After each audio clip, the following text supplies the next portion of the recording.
quick introduction. I'm joined by head coach Patrick Murphy and Danae Hays. We'll go ahead and get an opening statement from both Coach and Danae, and then we'll go ahead and take questions after that. So, Coach, I'll turn it over to you. Thanks, Aaron. Thanks, everybody, for being here. It's really exciting for us to host such a great opponent in the University of Oklahoma. I've known Patty for probably 25 years, and it's really cool. This is the first time they've gotten to come to Tuscaloosa, and I'm hoping that we can do home and away with them in the future, because it's just a great two teams. I know they're a very, very good team. When the pairings came out, it was, I think it's unfortunate, because I think we're both, in the top 8 in terms of quality and teams in cross Division I. But, it is what it is, and now we got to do what we need to do, and we're looking forward to it. Danae, can you just give a quick statement kind of playing Oklahoma? We're just all very excited to be here, and especially to be able to compete against a great team like Oklahoma. I think eventually, whether or not it was going to be Super Regionals or the World Series, we were going to have to beat them anyways. They're a great team. They've never been here before, so we're really excited to show them what the SEC atmosphere is all about, and just excited to play a very great team. Thank you both. Go ahead and take questions for either Coach or Danae. Danae, what do you remember about dancing in the rain? By far one of the best memories since being here. That team that we're about to play, Oklahoma, there's a lot of great memories with them. I feel like we've had a great history against them.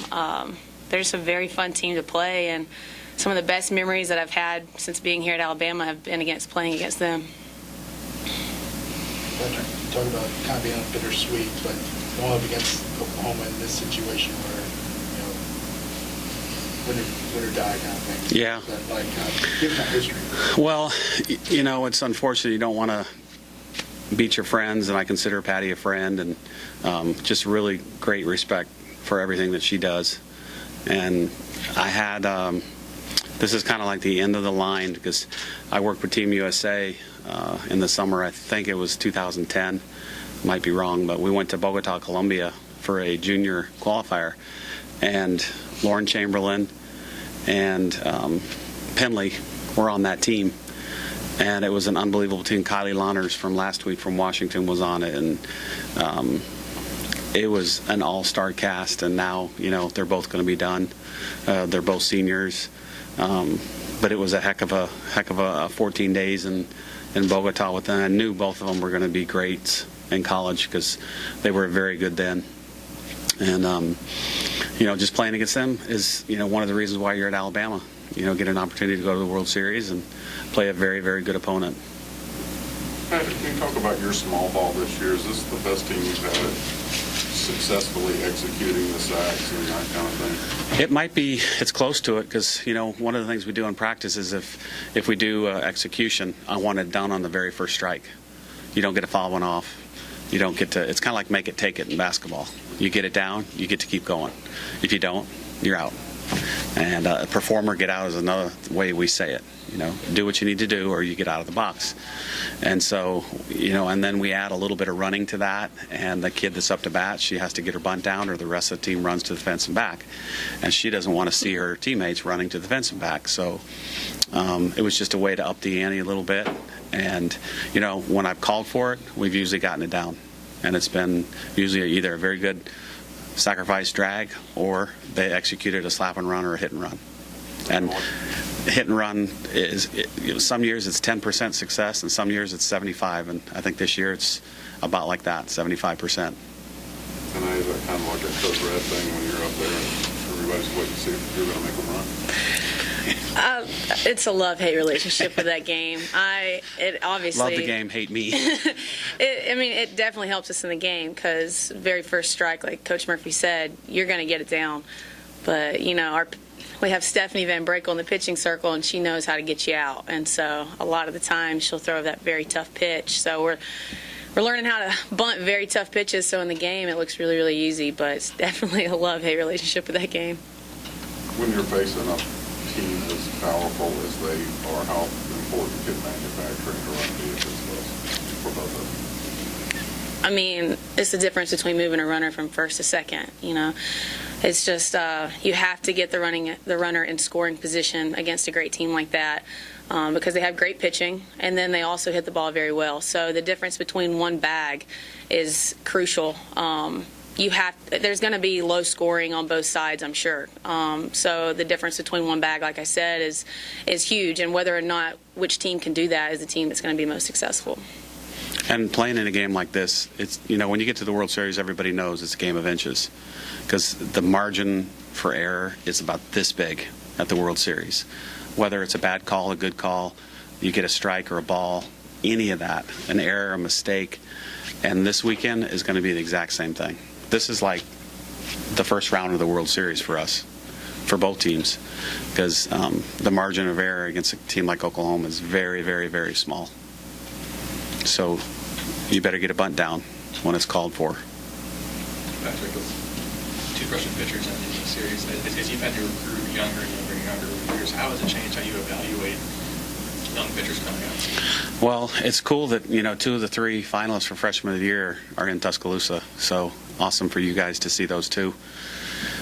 But it's the biggest gamble of my career, trying to judge a pitcher who's a freshman or a sophomore and say, in 4 years, can she beat teams in the SEC?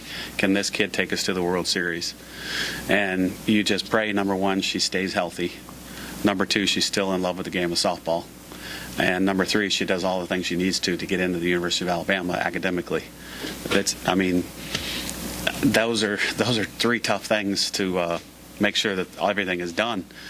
But I saw their kid at 16 under nationals, and I thought she was very good as well. And then Lexi, I think she's gotten better and better as the year has gone along. You know, I'm surprised because she was very good last summer. Her team won like 29 games in a row, and she was undefeated. And then, you know, she had a couple low spots this spring, but I think she's really picked it up considerably from probably the last game against Florida, the 3rd game against Florida, until last weekend. She's been awesome. What was it about her when you first saw her back then that made you believe she could do that? Well, number 1, she never really gave up a hard hit ball. And I don't care if you give up 9 singles, as long as it doesn't go over the fence or they're not mashing the ball. That, to me, is a sign of a good pitcher because you're getting miss hits and the ball isn't going anywhere. And for her to be, you know, basically we could say it's a rise ball pitcher in today's game and not give up a ton of home runs is amazing. I mean, that is awesome. But you just don't see it anymore. She had great demeanor. We loved her family dynamic, and I just felt like that was going to kind of help her be a top-notch Division I softball pitcher. And she has been. She's been terrific. How do you approach a champion? Very carefully, like, shoot, I won't say Mark McGuire, but better not say his name. Just, you know, one of the best, obviously one of the best, or if not the best power hitter in the history of college softball. She holds the record. So she's been doing it day in and day out. I know she's been hurt. She's been doing it injured. She's been doing it healthy. You know, she does it home and away. I just remember one of the games in Bogota where she hit an opposite field, and the fences down there in the Latin American countries, they're like South American, it's like 260. You know, we get to a park and we're like, oh man, we're not going to get a home run today. And she'd get up, she'd hit one 260. And I'm like, oh my gosh, this kid is going to be so good, and she could run. And she hit a triple in the gap and, you know, came into 3rd, not even sliding. So you just have to be very, very careful and hit your spots. Wherever you're going to get her, you got to hit your spots, because if you miss, it's going to be out. The field, what do you guys see her coming to the plate with?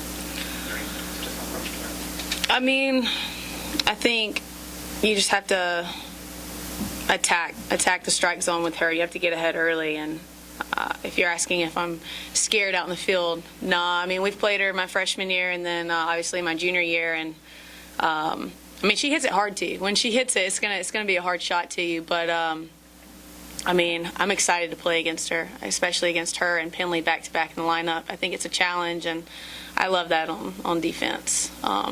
Heck, hit it to me as hard as you can. That's my mentality. So I'm really excited to play against two of the best hitters in college softball, and especially to have them back-to-back in the lineup. It's going to be a lot of fun. Obviously, going against some really talented teams in the SEC conference and stuff, but what do you tell Alexis kind of going, this is probably the toughest, most solid line you faced all year? What do you tell her about this? No, I mean, don't change anything because she's faced Florida. She's faced Georgia, Auburn, Michigan, Lafayette. That is right along with Oklahoma, some of the best hitting teams in the country, without a doubt. And, the conference teams, I think they know us better because, you see them day in and day out. And I think it's cool that we get to play a non-SEC school in super regionals. I don't know. I mean, I don't want to play another SEC tournament, but I think that's going to be a key for us too. I think she'll be fine. Danae, it seems like Alexis maybe has had her best outings against the Georgias, the Washingtons, the Auburns that are known as power hitting teams. Why is that? I've wondered that myself because she's a freshman. This is her first go-around. You would think she would be scared or be a little intimidated by the big names, but I just think ultimately she's just a competitor, and you just can't teach that with kids. They just come in and they just have it. Some learn to have it by their junior or senior year, and then others just come in with it. And I think the kid that Coach Murphy saw that she was in the summertime when he was recruiting her is the same kid that she is, no matter that the jerseys changed to Auburn or to Florida. And ultimately, I just think she just has that competitive attitude and that edge over a lot of our competitors. And so, I don't know, you just can't teach that to some kids, and she has it, definitely. And I think it's also helped our other pitchers. They feed off of her like that. And it's just a great atmosphere, and it's a great person to pitch behind. Just in terms of the matchups, do you remember a super regional with kind of this kind of hype or kind of build up around? No, not really, because, I think their RPI probably was the reason why they weren't in the top 8. We know they're a good team, though. But I can't remember one. We had Stanford here one year, and that was big. We had Nebraska last year, Big Ten. I don't know. This is exciting for us, and our history. Yeah. They were freshmen, and we beat them. We played them last year in the World Series. So it's been a good history. Patrick, should softball go to a 3-day super league? Yes, definitely, and that's something that we've tried. We've asked, and right now there's just a little bit of funding, a little bit of this, a little bit of that, but I think you're going to see that. I think you're going to see it, if not next year, 2017. Because I just think, if it's 1-1, you got 45 minutes, and boom, you're gonna. It's too big of a game to play 45 minutes after. A really, really big game as well. So I think everybody realizes that we do need to go to three days, and I think it's going to happen. It's likely to see two freshman pitchers square off. This could be the future of college softball here. Both teams, they're known for having a lefty. I don't know how Patty does it. God, I wish I knew, but she has a lefty every year, all the way back from Jennifer Stewart when she was awesome, and they won their first national championship. And it's going to be fun. You got the best freshman righty and the best freshman lefty in Tuscaloosa. Danae, how is it different to hit on the left-hander? I think mainly just because the ball's coming into your hands a lot more. With a right-handed pitcher, she only has one pitch that can run in on your hands, which is the screwball. A lot of the times the ball's running away from your hands with a righty, but with a lefty, I think the challenge is obviously trying to get your barrel of the bat to hit it. But in my mind, I just think it's just a screwball from a right-handed hitter. So I always liked hitting off left-handed pitchers growing up, but if it does challenge you, it's because the ball's always tailing towards you. Patrick, are you kind of glad you got to see a left-hander last week? Yeah, we're just going to say that because we saw her twice, I think. Saturday and Sunday, and she finished the game on Sunday. And I was really glad that Danielle Richard got an at-bat because, she's going to be hitting this weekend. So it was key for us to see her, and she threw, 5 and I think a third on Sunday and maybe 3 on Saturday. And very similar. I don't think she throws as hard, but similar to Paige. Is that the only major lineup concession you'll make there with the, I think so. Yeah, Danny, and she's pretty healthy. She sprained her ankle at the SEC tournament, and that's why she didn't get to do much. But I think she's probably 100% now, and she'll definitely be in the lineup. What is she, outside just that right-handed, for instance? Well, I was watching a clip of her after the home run against Washington, and she just brings fire, intensity to everybody, and she's one of the kids that everybody absolutely loves because she's one of the hardest workers. She gives to the team 100%. She's a servant leader, and I think everybody feeds off her. And, this is Big Dan, and she's Little Dan. And she's like everybody's little sister, but she's a senior. But she would do anything for anybody on the team, and I think everybody knows that. They trust her. And when she has success, everybody else feels it. And you saw that with that home run off the scoreboard Sunday. For a couple more questions if there are any. Anything else? All right, thanks Thank for you. being here. Guys.